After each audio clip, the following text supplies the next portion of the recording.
میرا ایک نمازی ساتھی ہے، آج ہی مجھ سے پوچھ رہا تھا کہ قاری صاحب میں 5 وقت کی نماز بھی پڑھتا ہوں، لیکن ایک فعل بعد بری عادت میرے اندر آ گئی ہے کہ میں مشت زنی کرتا ہوں، اور یہ عرصے سے میں کام کر رہا ہوں، یہ عادت مجھ سے چھوٹ نہیں رہی۔ تو میں نے کہا کیوں نہ اس سے دوسرے بھائیوں کا بھی فائدہ ہو جائے۔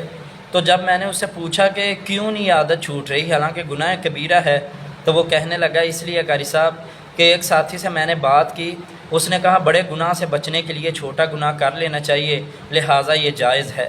میرے بھائیوں سن لیں، نبی کریم صلی اللہ علیہ وسلم نے فرمایا جو بندہ مجھے اپنی زبان اور شرمگاہ کی حفاظت کی ضمانت دے دینا، میں محمد صلی اللہ علیہ وسلم اسے جنت کی ضمانت دیتا ہوں۔ نمبر 1 تو گارنٹی نبی علیہ السلام نے جنت کی دی ہے۔ دوسرے نمبر پر اللہ رب العالمین قرآن میں فرماتے ہیں والذین ہم لفروجہم حافظون، کامیاب ایمان والے وہ ہیں جو اپنی شرمگاہوں کی حفاظت کرتے ہیں۔ تو امام شافعی علیہ الرحمہ سے جب یہ مسئلہ پوچھا گیا تو آپ نے فرمایا قرآن کی اس آیت کے تحت وہ بندے حرام کام کر رہے ہیں جو مشت زنی کرتے ہیں۔ اس طرح حرملہ بن عبد العزیز علیہ الرحمہ تفسیر قرطبی کے اندر ہے یہ بات، وہ کہتے ہیں میں نے امام مالک رحمہ اللہ سے یہ مسئلہ پوچھا کہ امام صاحب مشت زنی آدمی کر سکتا ہے؟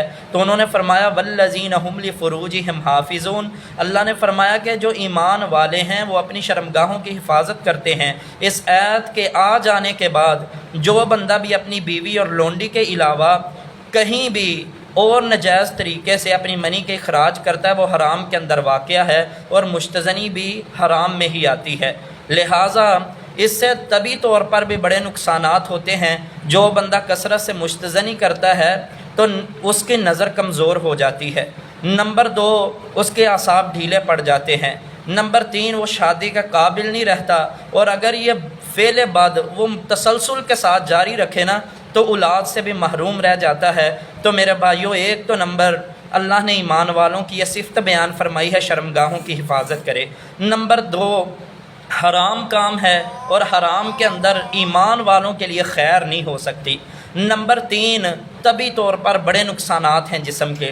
نمبر 4 انسان شادی کے قابل نہیں رہتا اور اپنے پارٹنر کی نظروں سے گر جاتا ہے، ساری زندگی شرمندگی اور خوارگی کی حالت میں گزارتا ہے۔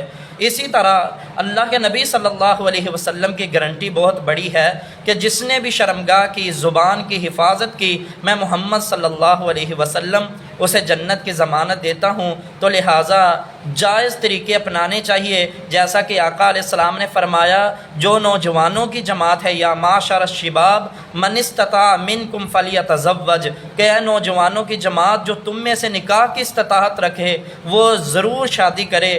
2 بڑے فائدے ہوں گے، نظر جھک جائے گی اور شرمگاہ کی حفاظت ہوگی۔ تیسرا فائدہ دوسری حدیث میں ہے، نبی علیہ السلام نے فرمایا جو بندہ نکاح کرتا ہے وہ اپنا آدھا ایمان پورا کر لیتا ہے، باقی کا جو آدھا ہے اس کے بارے میں اللہ تعالیٰ سے ڈرتا رہے۔